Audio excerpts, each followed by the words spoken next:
Good afternoon and welcome to the Lunchroom on Radio Caribbean International. It's a brand new week here. It's Monday, the 25th of November, 2024, and this is program number 1290 of the Lunchroom. I'm your host, Calixte George Jr. Now, of course, you may be listening to us on radio 101.1 FM, but we're also streaming live on our website. That's rcistlucia.com. And you can also get us at our Facebook Live feed. Just search for the official page of Radio Caribbean International on Facebook. And please be sure to like and share that link as well with your friends and family. And of course, if you want to tell us what's on your plate today, this Monday, you can call in to 452-3046. Again, 452-3046. And we can also be reached via our WhatsApp number.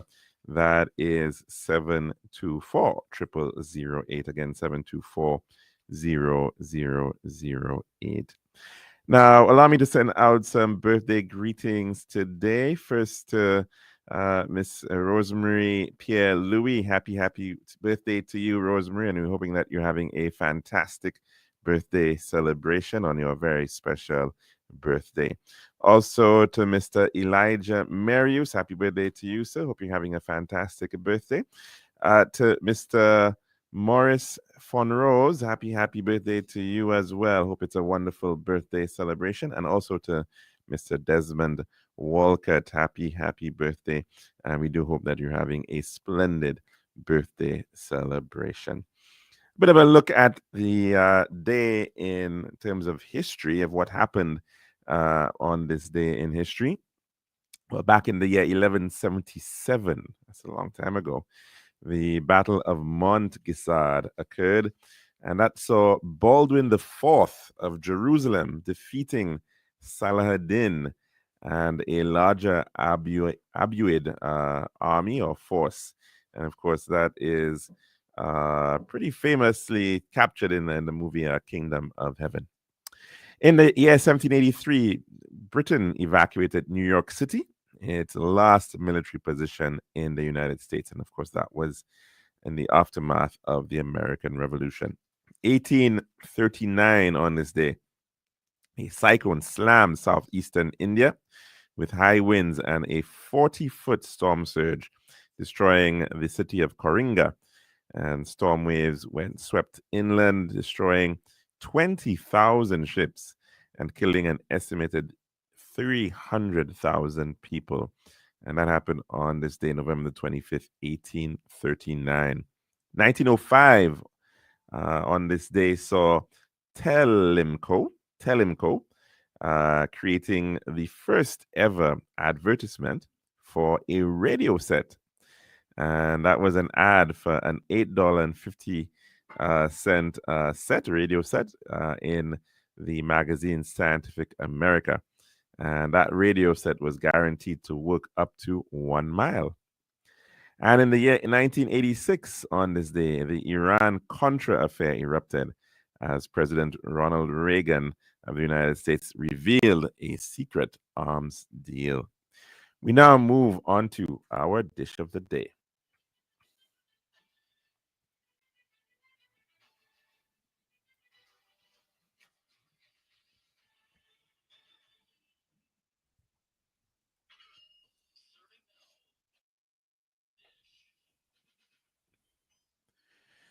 And welcome back to our program here today, this Monday. And we do hope that everyone is having a blessed day. Of course, we're getting a bit of rain. And of course, it is that time of the year, the rainiest month of the year for us here in St. Lucia and for many parts of the Caribbean.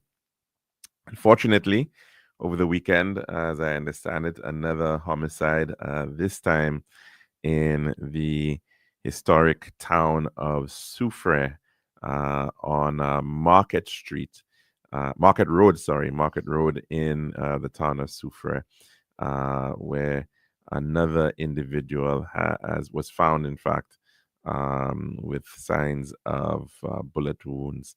And of course, again, a very unfortunate continuation of the violent crime that we have been witnessing over the time here in St. Lucia.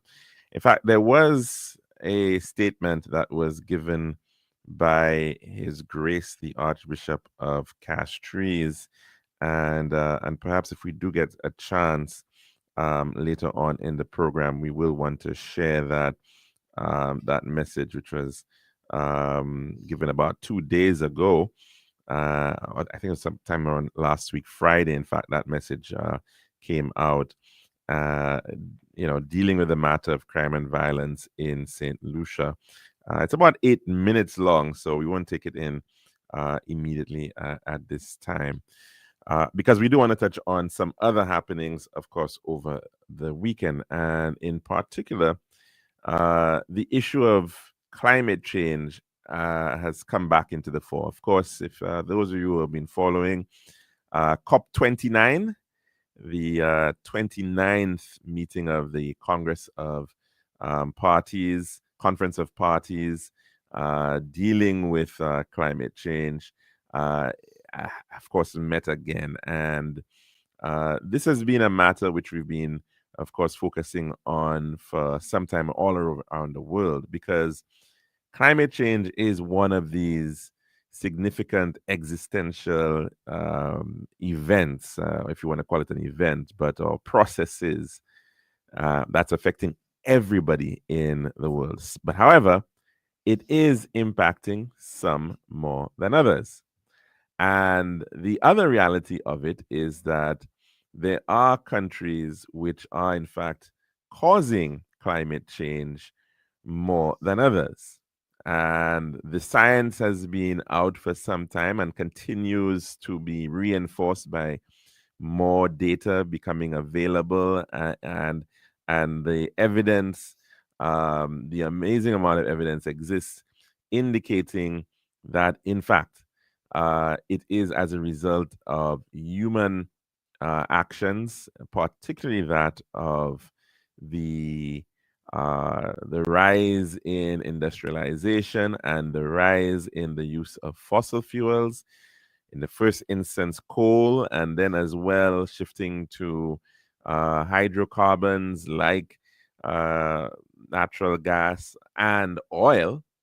And those have had a major impact on the warming of our planet, because the chemical reactions that occur when we turn on those engines, and those engines start running on those fuels, they are converting those fuels. Eventually, a byproduct of it is carbon dioxide, but not only carbon dioxide, a number of other gases as well, sometimes in that mix, nitrous oxides. And sometimes not all the gases are even used. And so you actually have the issue of methane being also one of those climate warming greenhouse gas causing substances that are get into our atmosphere. And this has been going on for some time.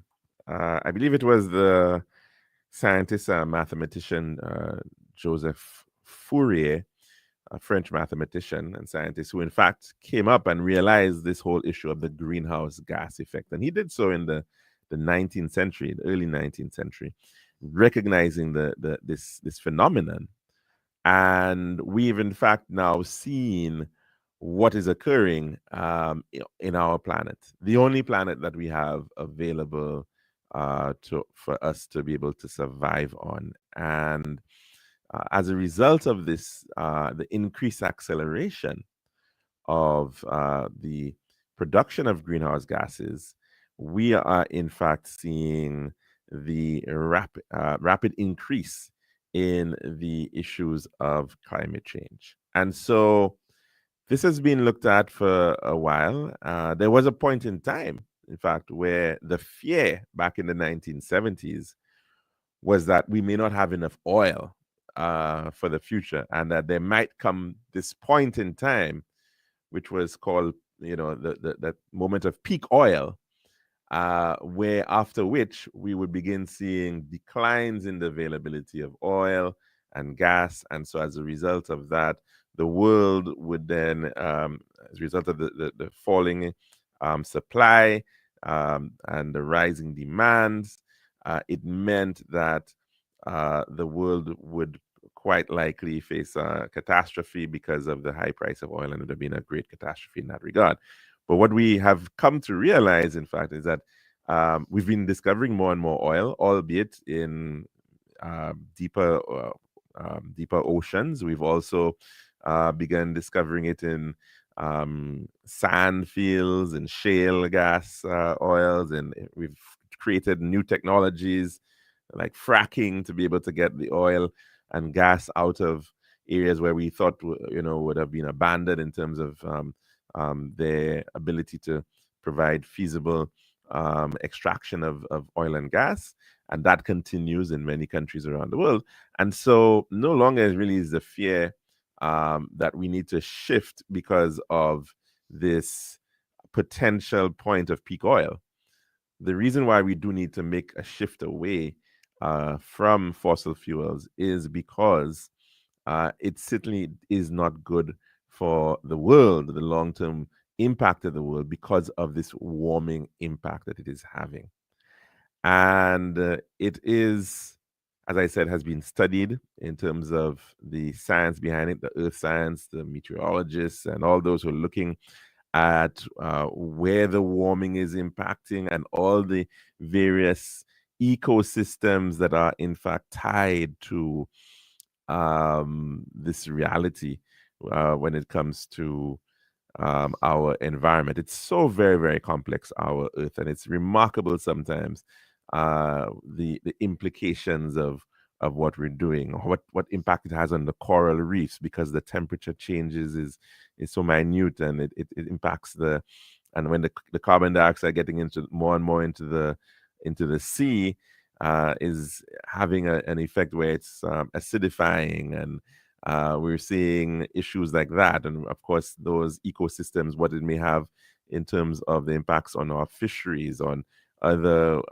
interested areas where we have the rise in pests as a result of warming atmospheres, and the spread of what those may have on terms on our agriculture. Very recently, in fact, I saw an instance where they were looking at Turkey, Turkey as it's now being used in terms of um, its proper name.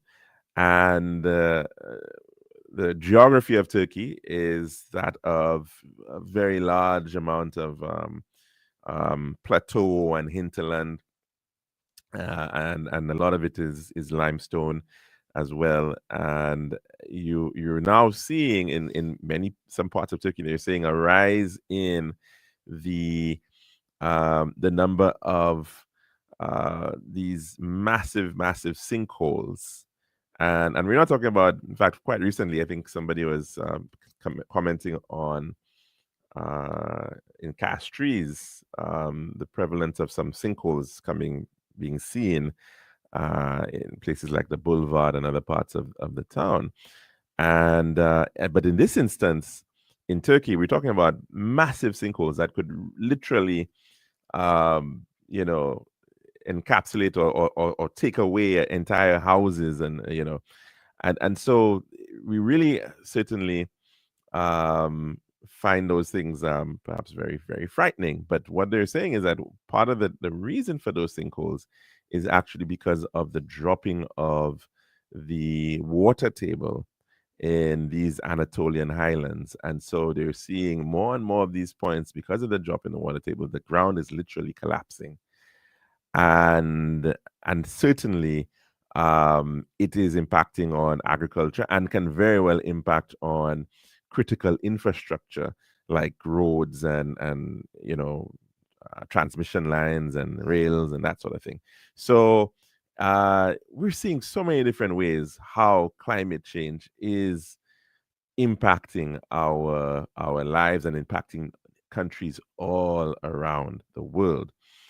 And of course, St. Lucia was one of the countries that was very much in the forefront back in 2015 at the Paris COP meeting, to be able to push towards trying to achieve what was that slogan, 1.5 to stay alive, right? Because perhaps many countries with the means, the large economies, uh, the large countries are resilient. They can easily, potentially, shift people away from the coastline if they need to. If that becomes a reality. I mean, look at a country like China, albeit China is perhaps a latecomer in terms of its overall industrialization, but it has been industrializing at such a rapid rate that and it's of course it's to the benefit of millions and millions of people in China. They're being taken out of poverty, and they are being afforded uh, luxuries like the luxuries that other people around the world have enjoyed for decades. And so the average Chinese, of course, has now been able to invest in um, lovely apartments and lovely vehicles, and the Chinese economy has, of course, completely transformed for over the past 3 decades or so. And with that, of course, has also come the reality that they have now, in fact, become the world's largest emitter of greenhouse gases. China, of course, has become the de facto factory of the world, and no country can come close to its manufacturing output at this point in time. But of course, the reality is that China is a massive country. It is just the same size as the United States. Puts it somewhere on the third or fourth largest country in the world by area. And as I said, they've been building at such a massive rate that sometimes they have entire ghost cities that have developed. Very famously, there's one in a province of China called Inner Mongolia, called Ordos, sorry.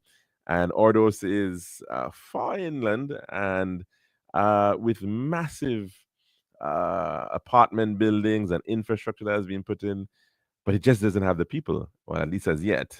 and and they have typified the nature of development in China. And of course, that also has an impact on the overall uh, issues of climate change.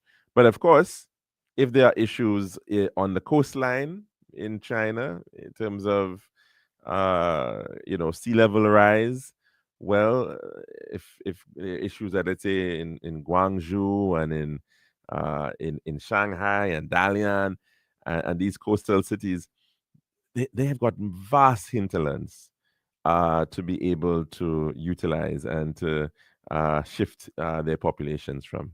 But there are many, many countries in this world that don't have that kind of luxury.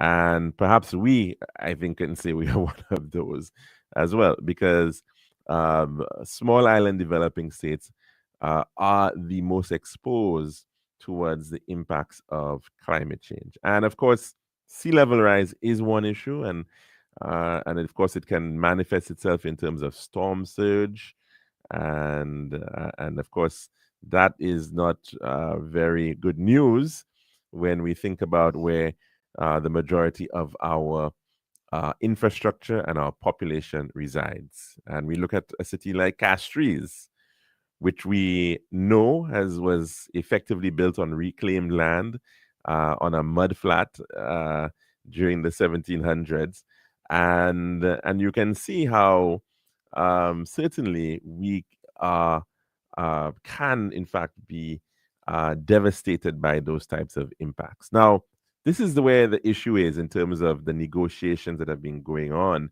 through the decades now with respect to the, well, about 15 years now, I should say, with respect to the whole matter of the climate negotiations. And the joke is, of course, meeting after meeting says, well, we're negotiating, and at the end of the negotiations, we realize that we need to negotiate some more. And one of the major issues at play, of course, has been the matter of finance, right? Who is going to effectively foot the bill of this reality that is impacting us in terms of climate change? Number one, who is going to foot the bill in terms of assisting countries to transition away from the fossil fuels that are in fact impacting the climate, and of course, so therefore, how are we going to improve on energy efficiency? How are we so as to reduce the amount of fossil fuels that we are utilizing, or to contain the amount of fossil fuels that we're utilizing? How are we going to green our economies, shifting away from fossil fuels altogether, and trying to be able to encourage the more renewables in our energy grid, in terms of the vehicles that we drive. And so there's been quite a lot of effort and quite a lot of innovation in that regard, but it still means that there's a cost implication for many countries, many of those countries being developing countries, which are finding it challenging, of course, to be able to afford many of these newer technologies that still have not quite matured.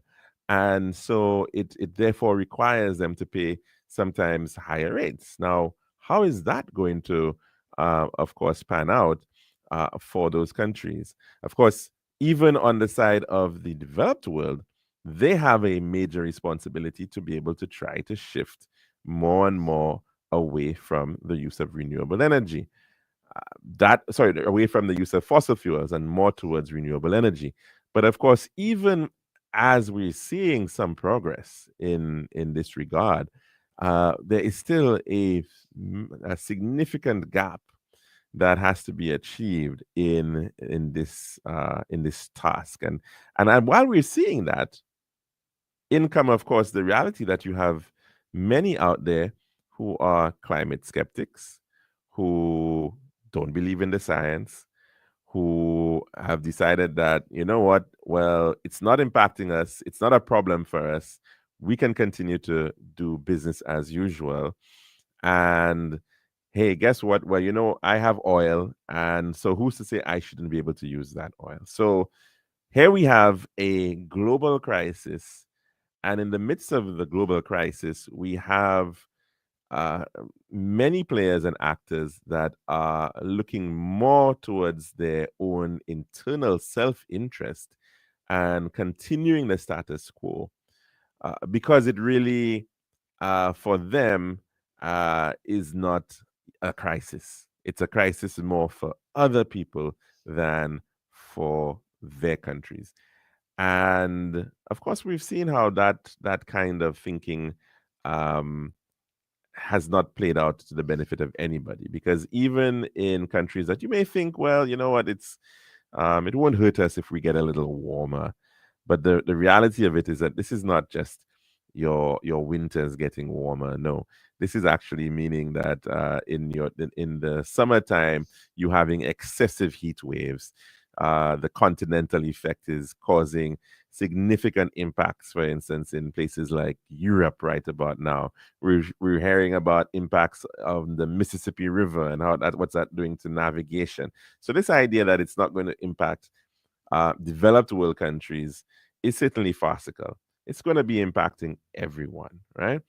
Uh, so we've now gotten to this stage now, of course, that the big question is, well, if we can't completely reduce on this increase in temperature, then how can we live with it? What has to happen so that we can adapt? Right? What has to happen so that we can deal with the losses which may come because of the impact to industry and agriculture? And as well, what can we do in terms of the likely damage that we're going to continue to see in the future? And this is really part of the major challenge right now in terms of the climate negotiations that's going on, right? The issues of adaptation and loss and damage. And those areas can, of course, run the developing world bankrupt.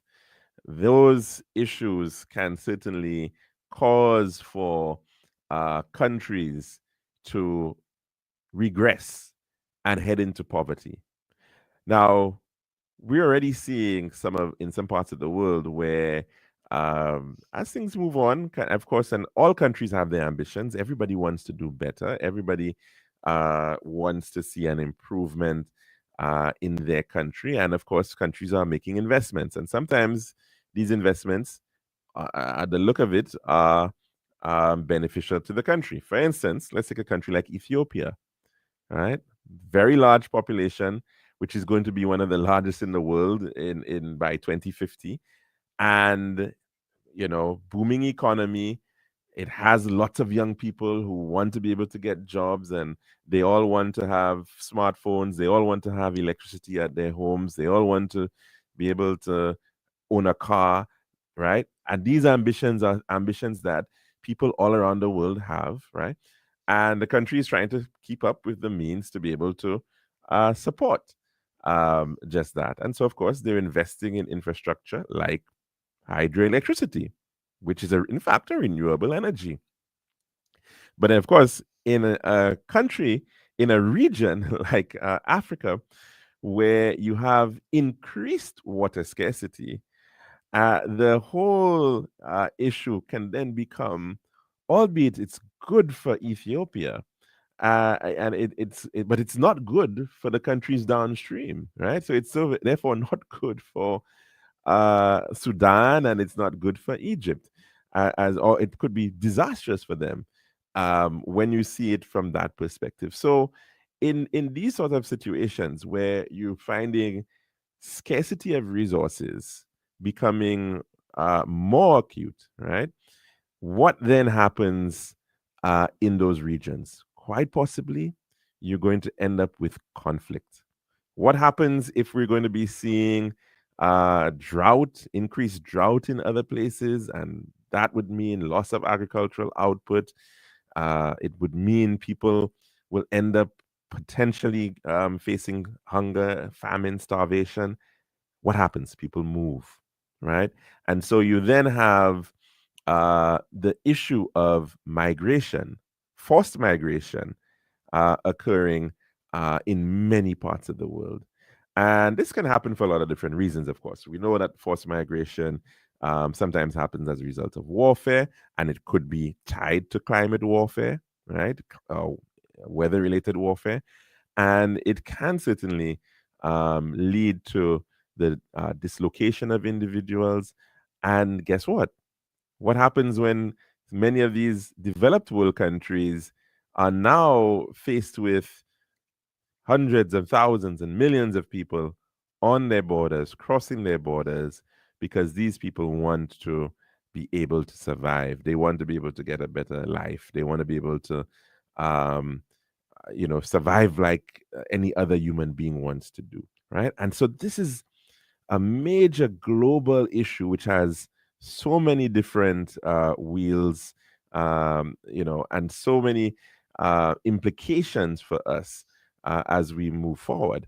But the major issue is that how and who rather pays the bill in terms of dealing with the issue of climate change, because I suspect we will come to a point where it will be, we will then be seeing significant movement or displacement of people. We could very well continue to see significant issues in regions of the world that will then end up with greater strife, greater issues, and that is not helpful for the world in general. Quite often, countries think that they can simply close their borders and save themselves from it. But guess what? We've gone through COVID, and if one thing COVID should potentially have taught us is that we're all human beings. Right? We all are facing the same diseases. We're facing the same reality, one way or another, and it is nearly impossible for us to truly isolate ourselves in the world. Of course, what we are seeing right now around the world is this rise in the belief that we can, this belief that as a nation, we can somehow go at it alone. And that kind of attitude we've seen in respect of Brexit, hmm, the United Kingdom, uh, the country that started off the whole industrial revolution in the late 18th and into the 19th century, the country that once, in fact, ruled a quarter of the world, right?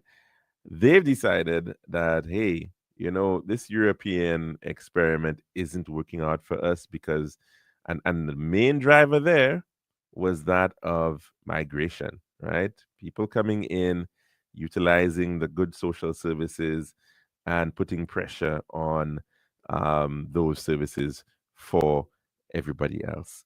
And they decided, well, you know what, we're going to isolate ourselves to the extent that we want to be out of the European Union. And that hasn't really worked out that well for them in terms of their economy.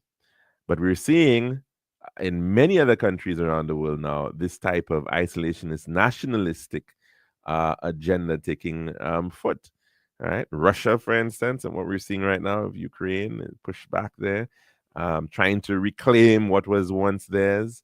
And that was part of the argument in Brexit as well. Somehow the United Kingdom will turn to its Commonwealth and and rebuild those ties. With countries like India, and that will somehow be the future of the United Kingdom. That hasn't really panned out, now has it? And so the isolationism is in fact not uh, really working out in and it won't work out in most instances. And certainly, what is concerning is that we've seen in the United States of America, the MAGA movement is promoting pretty much a lot of the same. That is, let's increase tariffs. Let's fight that trade war with China. Let's protect our national interests to the hilt.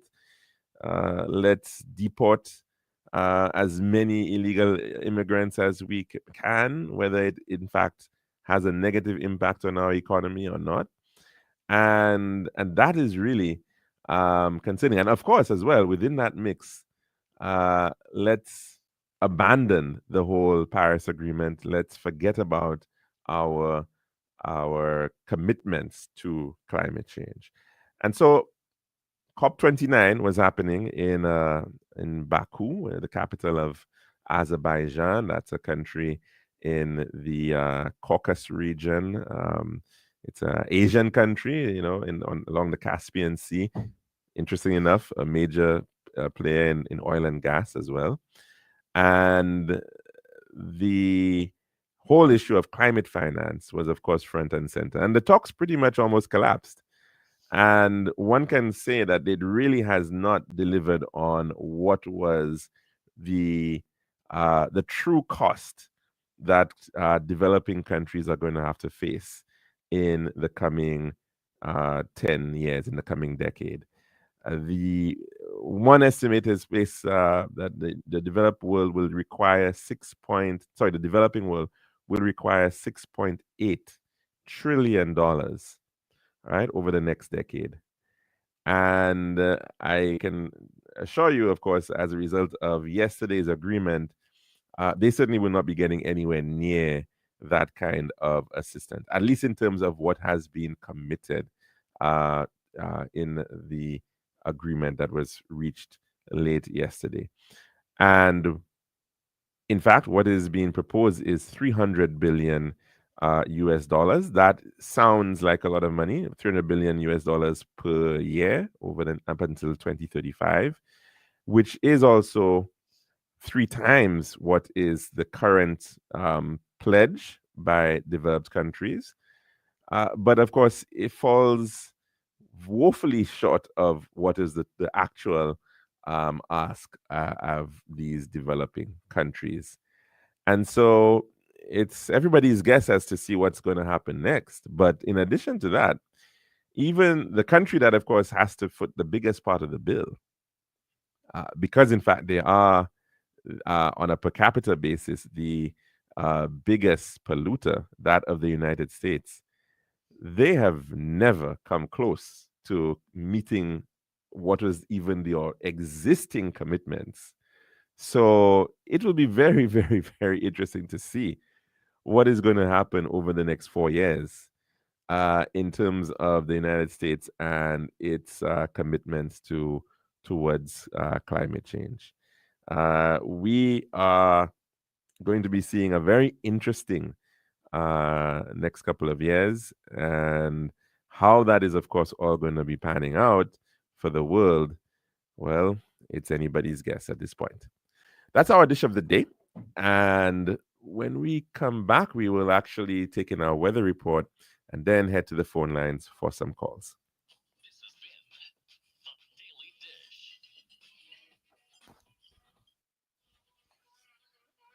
Thank you, Calix. We now take a look at the latest weather report brought to you by Island Style Talent Bath.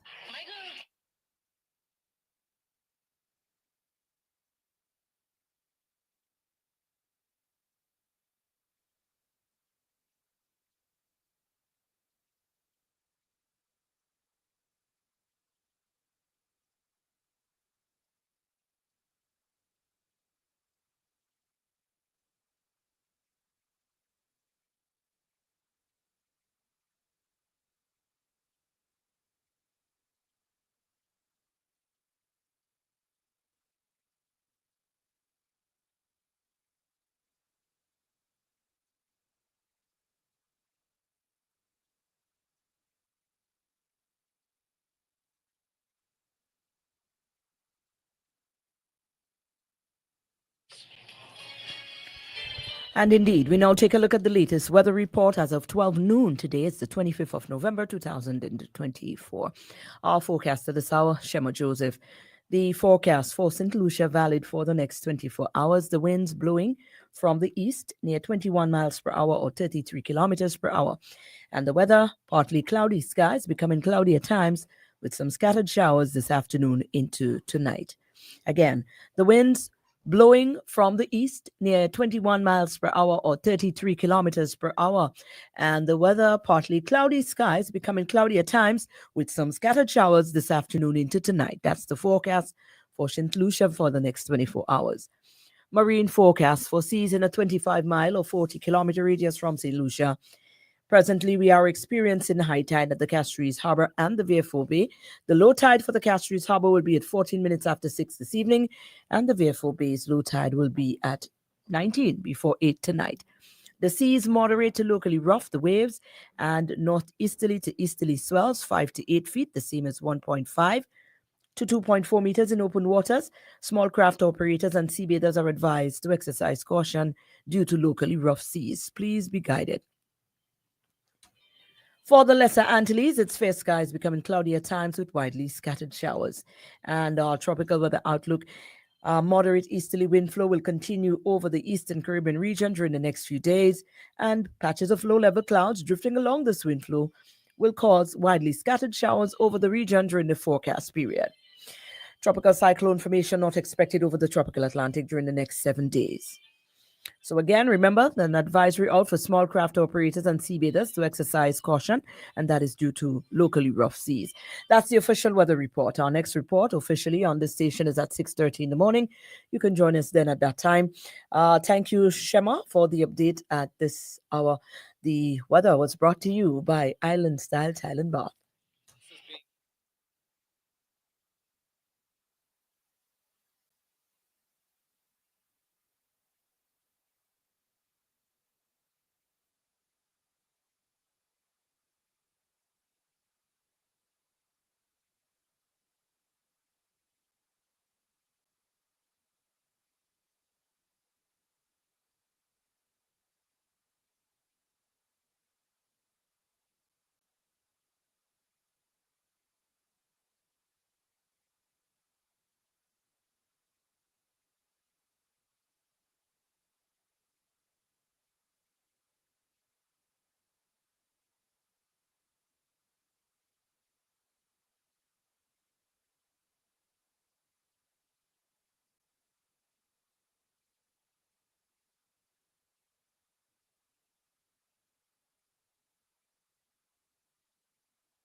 And welcome back to the Lunchroom here at Radio Caribbean International. Got about 18 minutes before the hour of 2 o'clock, and we're going to try to take in some calls at this time. So we're going to head to the phone lines to try to take in our first call for the day. Good afternoon, and welcome to the Lunchroom. What's on your plate today?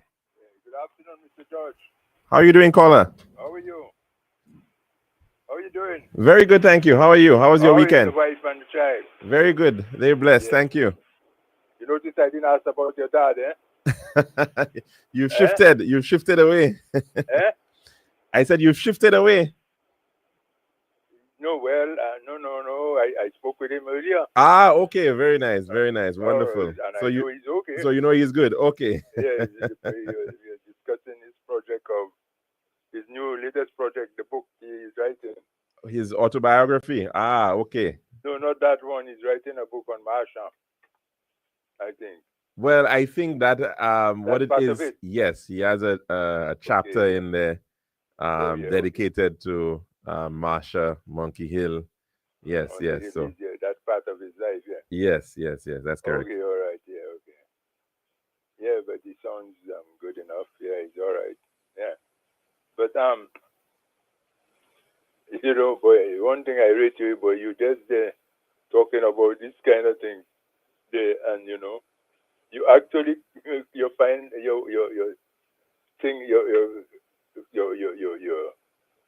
summary remarks is that like next 4 years will be very interesting.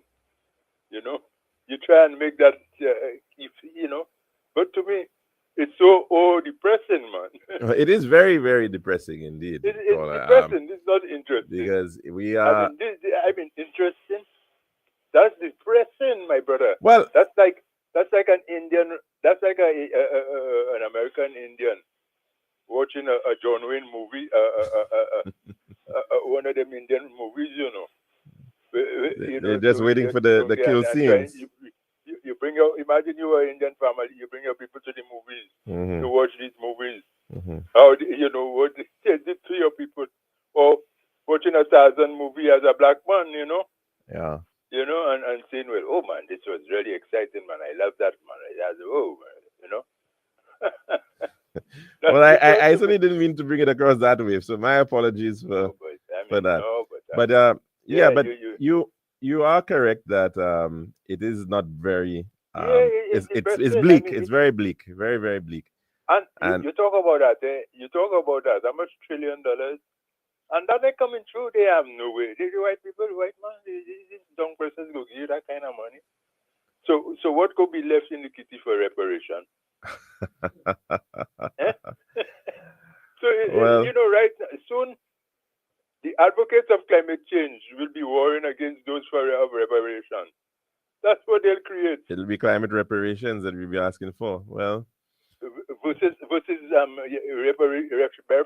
versus climate change thing. You know, so you go and fight for whatever they decide to give, whatever they decide to give you. You know, we'll be fighting for the comes. You know, it's like Brother Bob Marley says in a song. And when we're gonna get some food, you know, they make us you know, your brother's got to be your enemy. You know, you have to fight your brother to get the little quest to give you. You know. Yeah. Yeah, that's I mean, what it's to put it in context, I think the U.S. Well, from one estimate, they really should be giving somewhere around 40% of all that is whatever is given, right? Now, even if it's the 300 million, that's about 120 billion dollars, right? 40% of 300 billion, which is not enough, but I'm just saying. But right now, the U.S. $1 trillion are you talking? Trillions? Yeah. No. Yes. So what it is that all the countries, developing countries, they send in what are their estimates as to how much they would require over the next 10 years or so. All right. And that comes up to over $6 trillion dollars, right? That's $1,000 billion. Now, what they've agreed to yesterday, right, is nowhere near that amount. It would then be something You like. up there? We still sending reps up there. No, I wasn't up there, caller. I'm So right we there in still Lucia. sending people up there. Yes, well, I believe so. Yes, I think we would have sent all For the what? To do what? well, caller, to represent our interests, I suppose, as with all the other countries around the world. But I understand your. Whatever comes they decide, we still want, you know. We still have to take it, right? Whatever they decide on take it. is, we still have to take it, right? Yeah. So yeah, so That's a crime if shame. yeah, so if we we nowhere near what was really requested, basically. But even what is promised now, right, which is $100 billion a year, that has never been met by the developed world, right? And the worst offender of them all is actually the United States of America. They have not come out at all in terms. They're woefully look at the below. Chinese. That's the worst factory now. So, I mean, really, the Chinese, the Indians, not far behind, huh? Well, yeah, that may be so. That may be so indeed. And that's also part of the argument that probably the US will try to put forward that right now they are the second highest polluter. But when you compare on a per capita basis, they are what, 1.2 billion Chinese. They're about 300 million or so, 330 million US citizens. And the average US citizen is polluting at a rate 4 times higher than the average Chinese. So, you know, that's part of the problem. You know, you're fascinated with numbers, boy. the US. Well, I'm just giving you the. Well, I'm just trying to put it in context, so I suppose it would help. Boy. So when you look at it, I mean, the lifestyle of the average American, right, is. And when you're gonna get some food, your brother's gonna be your enemy. Look, that's a nice one there. You know, this thing has been going on for years. Ethiopia want to develop. They have the water. They have the water up there, the source of the Nile. Yeah. They have the water there. But Sudan and Egypt ready to go to war. Go to war with them over it. Yeah, yes. they're ready to go to war with Ethiopia for that water because they say Ethiopia don't have no divine rights, not because it starts there. You know? That the river, that's the source, you know. So they say into the source where the White Nile, which is Uganda, and right, and Ethiopia, the Blue Nile. And the thing about it too, you know, you have no divine right. Yeah, but you know, the thing about it too is that I think, you know, we sometimes get stuck because I think there was in fact some treaty that had been signed about the use of the Nile and its you know, how much water could be abstracted by each country. And when that was done, it was really done in favor of Egypt, right? Egypt was the one that could in fact take out most of the water, more so than the others. So a lot of those things have to be looked at and you know, I guess renegotiated and see how some kind of conclusions can be reached, because Egypt has what, over 120 million people, and Ethiopia now has 100 million plus and increasing rapidly. So it's a lot of people who want Ethiopia to have has water. more than Egypt, I think, you know. It has. Oh, it does have. Okay, all right. Well, I think after Nigeria is the second highest. It might well be. I'll have to check on it. Well, but the point is that they both have very large populations now and increasing rapidly. And so, you know, it's a real challenge for these countries, and it's only worsening if you have water crises because of climate change. So like Grenada, if we discover we have oil, what do we do, Calixte? If we discover we have oil, well, that's why we have to have our boundaries, our exclusive economic zone, and no, if it is, do we say, well, no, we're not in fossil fuel, we ain't supporting that? In that sense, well, that's a very good point, caller, because you know, at the end of the day, it's not going to happen. All countries look at the pragmatic nature of politics, and you know, in this time, it's, you know, it's more like survival instinct, you know. That's exactly what's going on. In other words, we have have built a hope and expectation that has, you know, has been whittled down now into just a survival mode, you know. Hmm. In other words, all the things the grandiose things we expected, and we built ourselves to, to expect, in the future. Right.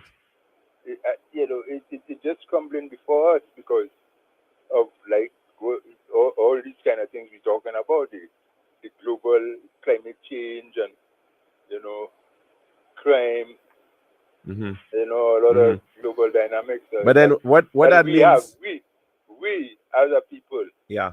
186 square thousand people, we really have we powerless, to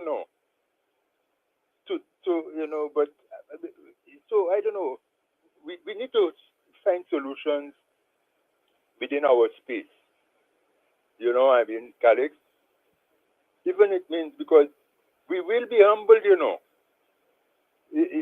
though we wait for us for it to happen to us. Mm. But it seems that we still want to proceed along the prescribed way of the world that doing it to us.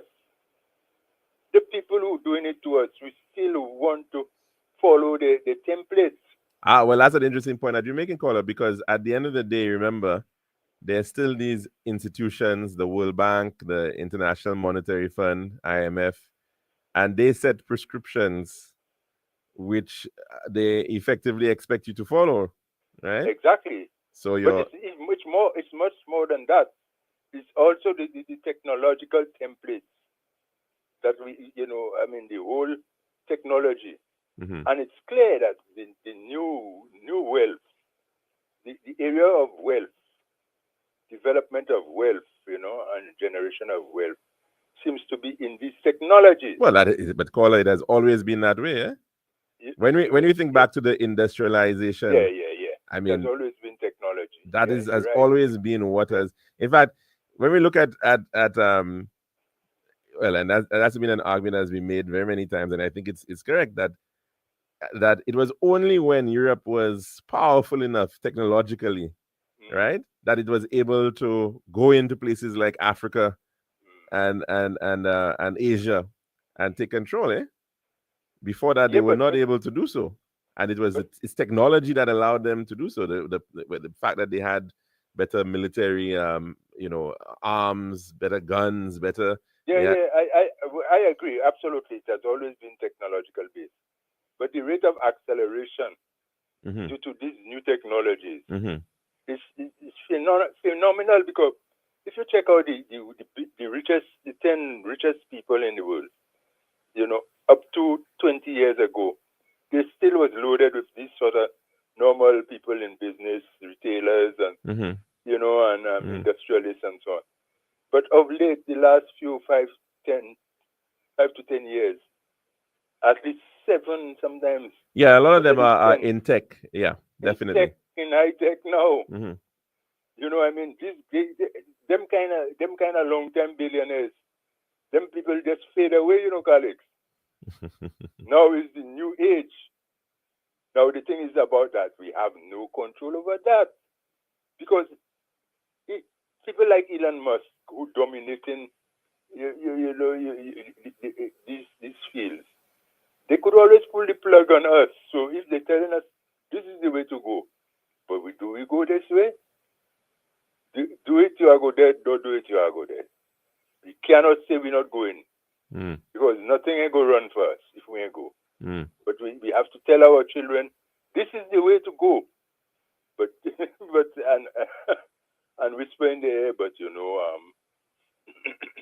not sure how it go work out. you know, because this guy could pull the plug on you anytime. Yeah, no, well, He could you pull the plug on you anytime because what you're doing there, you totally, and then we have no backups, nothing like that. well, it's interesting that you're saying so because for a long time people looked at Russia after the fall of the Soviet Union, and they pointed to the oligarchs, right? these individuals who were able to gain control of, a lot of these state entities, whether it was the gas, the steel companies, the oil companies, and whatnot. They became phenomenally wealthy as a result of that because they gained those former state companies. But you now have in the United States, you have, I don't know if you want to call them oligarchs, but you have some phenomenally wealthy people who are now seeming to have no issue with wielding political control now, eh? But that's what, So I warn you about Elon Musk, and the power. I feel you didn't see that one, so The he magnitude of it, you didn't see that one.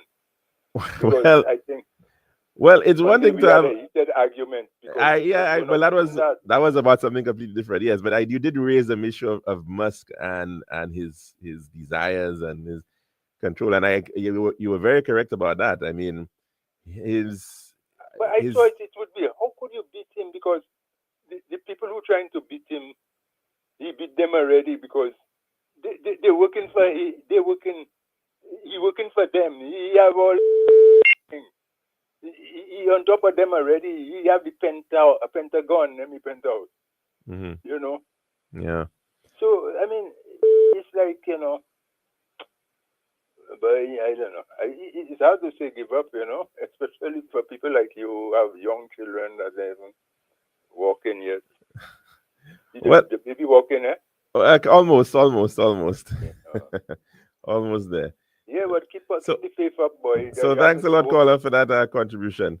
Yeah, thank it's you. certainly very much on point. And of course, we're going to try to take in another call as soon as we. Yes, good afternoon. Welcome to the Lunchroom. What's on your plate today? Yeah, good afternoon. Hi, caller. How are you doing?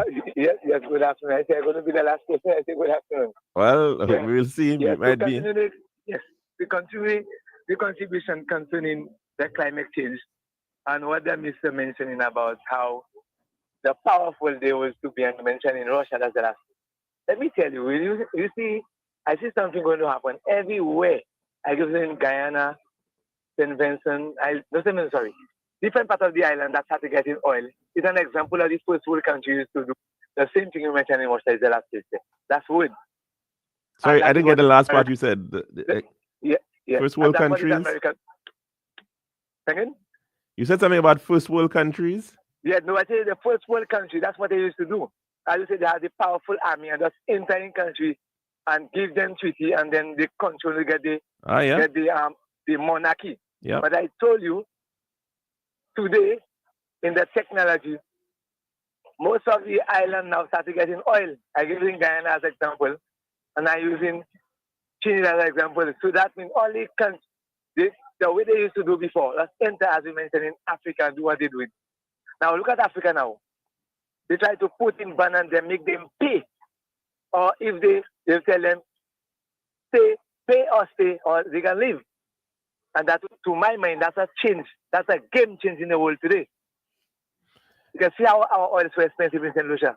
Well, many of the African countries are trying now to gain more control over their own resources. I like the way that. And you see that. So you've seen that in particular the former French colonies in Central Africa, Mali and Niger, and a lot of those coups have been connected with those types of shifts. We'll have to wait and see how it all pans out, because quite often we see those moves, and there has to be good governance too involved in. Yes, but let me tell you, shifts. as we mentioned, a good government, I tell you something that happened. When it comes to the good government, if you listen to most of the news in Africa, they tell you, them first world countries have people that is on the country to undermine the government. So the government cannot be stable, because they always have them divide them so much. So that means they must keep them, they must remain down. When you mention good government don't have to deal with treaties. Treaties that capsizing, putting country upside down.